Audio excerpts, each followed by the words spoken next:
Madam বলছিলেন তারেক আসবে, তারেক আসবে। আজকে ওনার কথাটাই সত্য হলো। আমি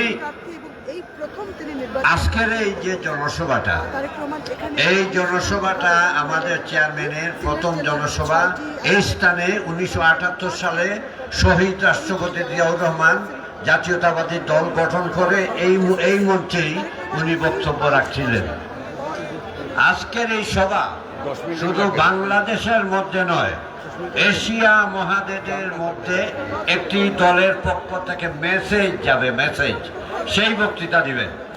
আর এখানে যারা আমার প্রার্থী হল আসন ভাই, আপনাদের কাছে অনুরোধ, বিনীত অনুরোধ, এই নির্বাচনও আমরা তৃণমূলের যারা নেতাকর্মী আছেন, এখন তো কেউ 100 বছর থাকি বিএনপি করতো, কেউ পাকিস্তান আমল থেকে বিএনপি করতো।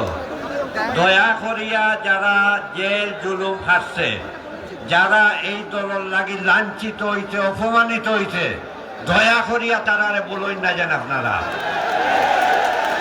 সবাইকে ধন্যবাদ। আসসালামু আলাইকুম।